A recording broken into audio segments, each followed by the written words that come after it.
Again, this is Matthew Scooby. Welcome back to my channel. So I'm doing another little mini review on Star Wars: The Last Jedi because I had to collect my thoughts together and really think about what I saw. Because last night I did a review almost immediately after I saw the movie, at least like an hour or two after I saw the movie. And I apologize for the sound. I'm doing laundry, and unfortunately I live in a studio apartment, and my laundry's over there, and I have to do my laundry. So sorry about the sound quality of that sound in the background. That bugs you. Sorry. Anyways, and here's my faithful dog meat, my Chewy. Say hello, dog meat. Okay. Get down, get down. All right. So, oh no, dog meat. I'm busy. Okay. So. There's some things I didn't really mention yesterday. I didn't really mention actually Rey's role in my last review. I just want to say, for one thing, I'm conflicted on this movie wholeheartedly. I think that this is a very disappointing movie, but I also think this is also a good movie. And yes, it's possible for a good movie to be disappointing, and I'll explain why in a minute. Because you know, I believe that the reason why it's disappointing, because a lot of us fans have these high expectations. And it's okay to have high expectations. It really is. But it's not just that. It just, I feel The Last Jedi has so much potential to be whatever it wanted. And it had the potential to do a lot of things, and it just didn't. It didn't deliver, basically, on what, in a way, it was promised. And I'm not saying that the trailers mislead us, because trailers always mislead us. I'm not saying the critics are right or wrong, but we waited all these years, like it has at least been 20 years, just to see Luke Skywalker as the Jedi Master. And this is the portrayal that we got. And there's nothing wrong with that, but at the same time, we waited almost 20 years. Almost 20 years to see that. I believe it's at least 20 years just to see Mark Hamill as Luke Skywalker in this way. So, why did they go this direction? Well, the reason why I say it's also not bad and why it's disappointing is because this movie actually was new. I expected, in a way, this movie to be kind of a retelling of Empire Strikes Back, and it is a little bit, but it is entirely not. It is nothing like The Empire Strikes Back. There's a lot of twists and turns in this movie and directions that this movie goes. It's basically nothing like The Empire Strikes Back. Because I was led to believe, and I know a lot of other people that were led to believe, was The Force Awakens was the retelling of A New Hope. Not just a rehash, but a retelling of A New Hope, which is not bad, but it's also not good. And I believe that's what The Last Jedi was going to be. With that being said, I was, in a way, kind of expecting that retelling. I wasn't expecting this. I'm okay with originality. I'm all for originality. But it just feels like the characters, especially characters like Luke Skywalker, are doing things that just seem so out of character even for him. And I know that Mark Hamill himself has even questioned why Luke does this in this film. And I can see why, because I think the people that made this movie were in fact Star Wars fans, but at the same time, they just wanted something new. They wanted something fresh. I don't know much about this director who did this film. I haven't really seen that many of his movies, but I heard a lot of good praise about him. But it just seems that he does very specific things in this film that question the Star Wars mythology. So, besides Luke, then there's Rey, which I was trying to mention earlier. I don't at all understand why they went the direction with this character in this way. So, a spoiler talk. It turns out Rey's parents were nobody. Which, in a way, could be a lie. It could be something that Snoke implanted in her brain.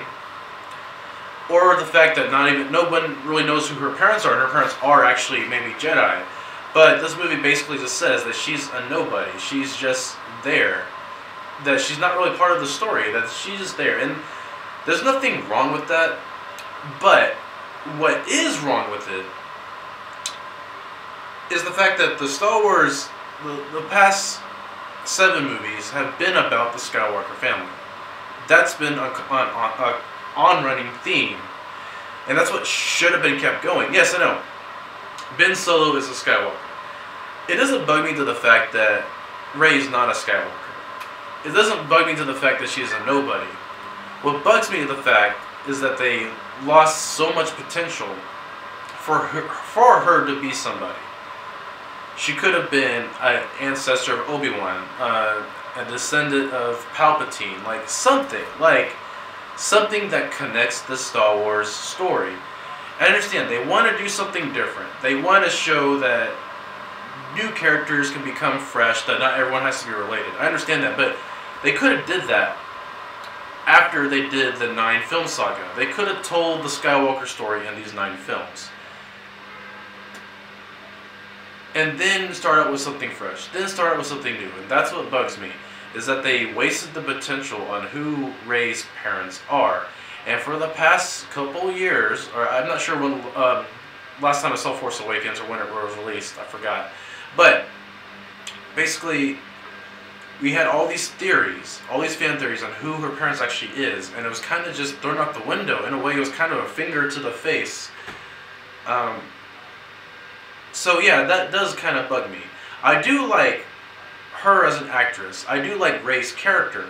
I understand. I completely understand on how she's able to lift a lightsaber. I know she can fight. That's basically been told that she can fight. It was explained, not really explained in The Force Awakens or this movie, but she's basically trained herself to fight. And there's nothing wrong with that. What is wrong with it, though, is the fact that how is she so powerful in the Force? And why is Luke, for some reason, scared of her raw power? Why is Rey this powerful in the Force? Is she a reincarnation of the first Jedi? That could be a possibility. There's so many possibilities still out there. And maybe they're just lying to us that she's not really a nobody. That she probably is a somebody. Right now, it's just a fact that she basically is a no one.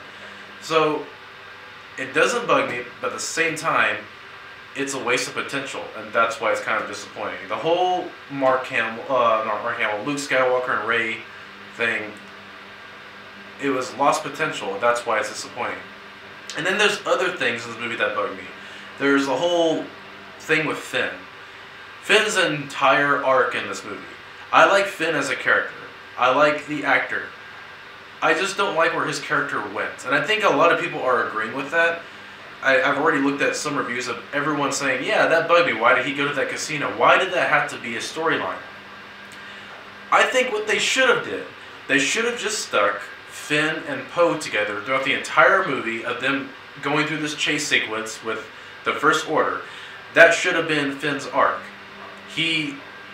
Turns out, his arc should have been that he wanted to run away originally, but now this time he's standing to fight. In the first movie he was running away, but in this arc he is standing to fight. He wants to fight with the rebels, which he does kind of do that in this movie. But again, it's a waste of potential, just like Luke Skywalker and Rey. I don't think at all that this movie should have started off immediately after the events of The Force Awakens. I think the events of this movie should have taken place a couple months to maybe a year after the events of The Force Awakens. That way we can establish that Rey and Luke have more of a connection this way as a daughter and Master of the Force, or Padawan and Master of the Force. That way we can establish better that, hey, Finn and Poe, they're actually really good friends. They're sticking together. And that is such a waste opportunity. And I feel like the only reason why they wasted this opportunity just for those jokes. There's a scene in this movie where Luke tells her to close her eyes and feel the Force, and she does, and Luke plays with her hand a little bit with a twig. It's funny, but as I said, if we just started off with these characters, they spent a little time together, I think that would have been a better setup. But I think the reason why they threw away the setup was to have these specific jokes. And there's nothing wrong with jokes. There's nothing wrong with having jokes in a movie. But don't make a joke just for the sake of having a joke. Don't change the story just for the sake of having a joke. And that's what I feel that they did in this movie. Don't worry, I'll get to the things I actually enjoyed about this movie in a second. And there's the thing with Emperor Snoke. Another waste potential. Emperor Snoke could have easily just been Palpatine incarnate. He could have been a hidden Sith Lord. He could have been somebody. And of course he still is somebody, but the fact that, unlike Emperor Palpatine, Snoke is actually just killed off. And I know there's a lot of people that this bugs. At the same time, this doesn't bug me, because I never really cared about Snoke. The only thing that bugged me about Snoke was I was under the impression that he was a giant, that he was from a planet where people are humongous.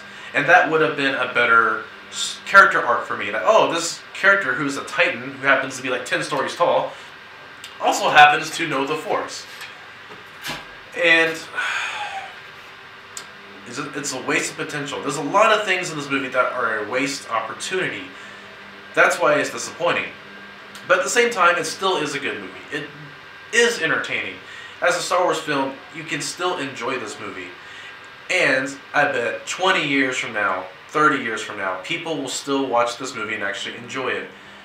Maybe just as much as the prequels. When the prequels first came out, people hated it, but the younger generation, they seem to enjoy it, and I think the younger generation is generally going to like it, in a sense.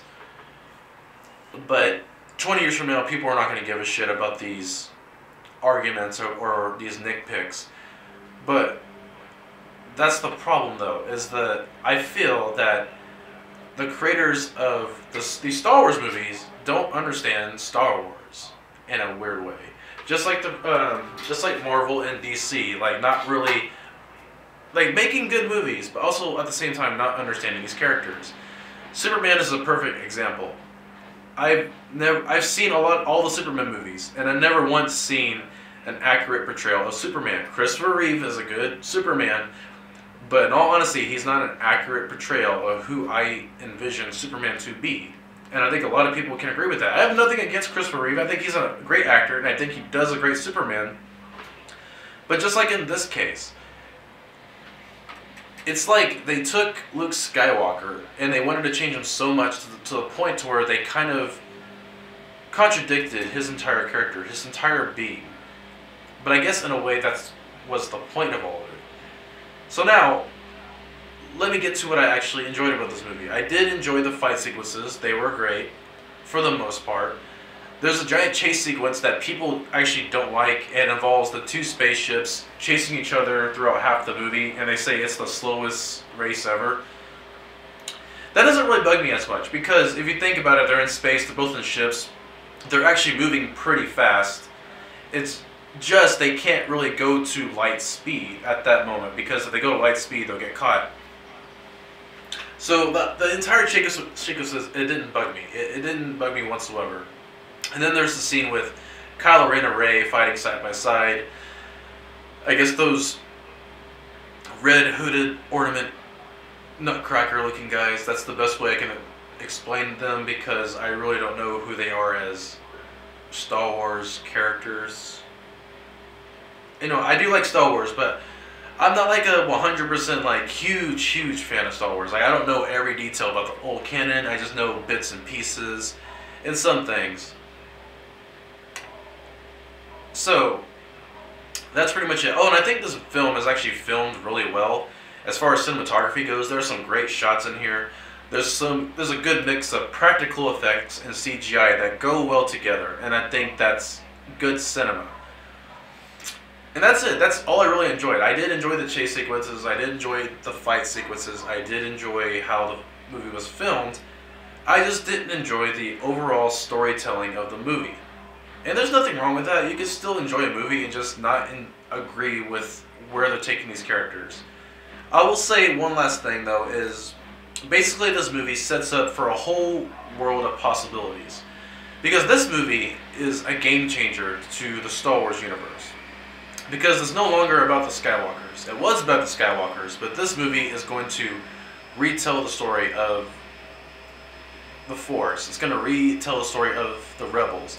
Because as Luke states at the end of the movie this is just the beginning of the fight. The Jedi are not dead. I'm not going to be the last Jedi. And there's nothing wrong with that.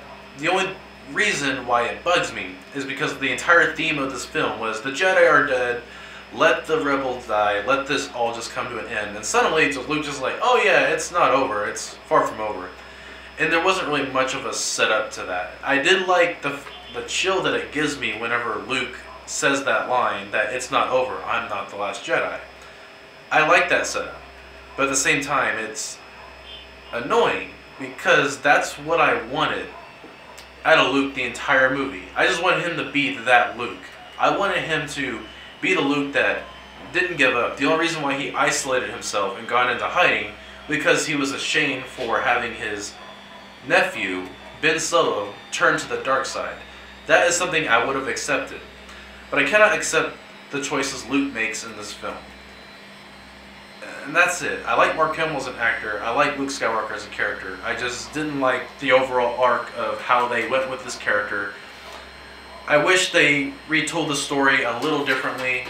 There's a lot of missed opportunities that I wish they went by. And at the same time, I did enjoy this film. Now here's another thing. People are going to say this is like the worst Star Wars film they've ever seen. And if anyone said that, had clearly never seen a Star Wars film. Because, in all honesty, Attack of the Clones is the worst Star Wars movies ever made. People will say it's The Phantom Menace, but no, I disagree. The Phantom Menace has some good quality in it. If you take out Jar Jar and take out young Anakin Skywalker, the movie is actually fun. It's actually a good movie to watch. Oh, and the whole fights with the, what are they called? The Junkins? The whatever Jar Jar Binks races. Yeah, anyways, take out those three things, and it's a good movie. As for the Attack of the Clones, the entire movie is just cartoony. There's so many cartoony lines. I don't like sand. At least there wasn't lines like this in this movie. So, would I say this is one of the worst Star Wars films ever made, or one of the best? It's actually in the middle. I don't think this is necessarily one of the worst Star Wars movies ever made. It's also not necessarily the best Star Wars movie ever made. It's very in the middle. This movie is going to tear fans apart. It's very conflicting. This is a game changer. It's going to change the entire mythos of Star Wars. And that's why I still think it's a good movie. But it's also going to be highly disappointing for hardcore Star Wars fans, especially with how they use the Force in this movie, which doesn't bug me at all. Because, you know, it's okay that they changed the Force, because in the end, the Force itself, the entire concept, doesn't make sense. And I don't care what they do with the Force, as long as it's for the sake of storytelling, not just a crutch to hang on. The Force is used in this movie in a way that has not been seen in the past 7 movies, which is a good thing and a bad thing. It's okay to change things. It's okay to show that there's different methods of using the Force.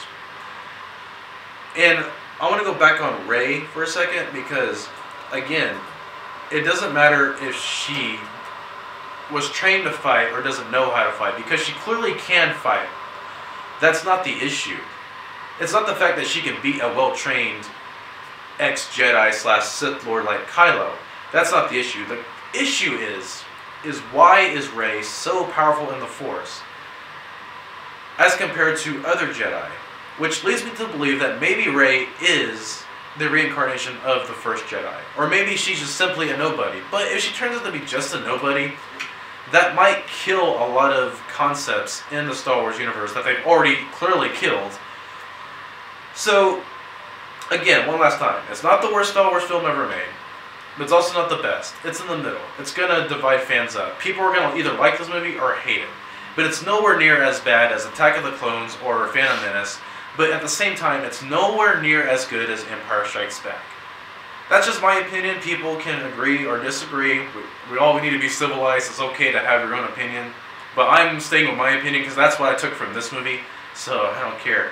So anyways, guys, let me know what you think. I gotta go because I think I talked too much. This is Mac the Scooby. Peace out.